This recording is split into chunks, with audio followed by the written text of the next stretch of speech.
I've been lucky enough to be independent the whole way through, which has made me, I guess, very direct, which some people mistake as arrogant.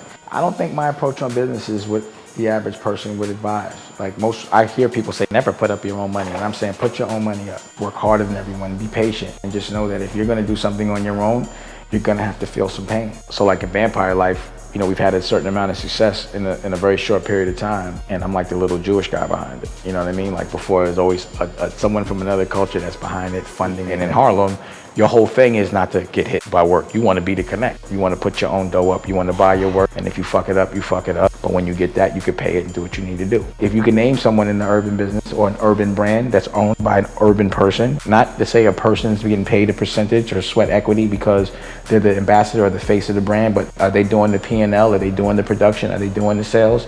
Are they making sure the bills are paid? Are they paying the staff even if the sales didn't ship? The difference with me is I can do all of these things because I'm the one that puts up the money. If I feel like making a motor oil, I can make a motor oil. Or if I want to make a liquor, I can make a liquor. Just because I'm gonna cut out the connect, I know how to get it developed, I know how to get it manufactured, I know how to produce it, I know how to have it distributed, I know what sales, you know, I know the game. When my children, you know, look and ask about what I do, they know I'm the boss. They know I put up my own dough. They could care less what they read in the paper. They see it every day, and their quality of living is never compromised. They know that there's no other man that could walk in the room that's gonna make me bow down or talk with a different tone or be extra nice to.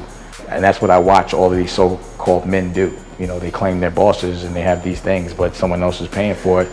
And when that someone else from another culture walks in the room, you know, I see voices change and demeanors change. And it's just disgusting. I don't even want to bring up names because I wouldn't even want to do that to people that other people look up to that they think are strong. You know, and you see how weak they are when some little white man walks in the room that can cut them a check.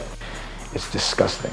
Have you ever watched a James Bond movie where it doesn't look like he's losing at some point and then he wins? Or Batman or Iron Man or any superhero? There has to be some diversity for you to, you know, overcome to win. You know, you can't be a champ unless you, you know, are in a place where you look like you're gonna lose and then you win. The pain that's gonna come with being independent, you have to embrace it because it's gonna happen.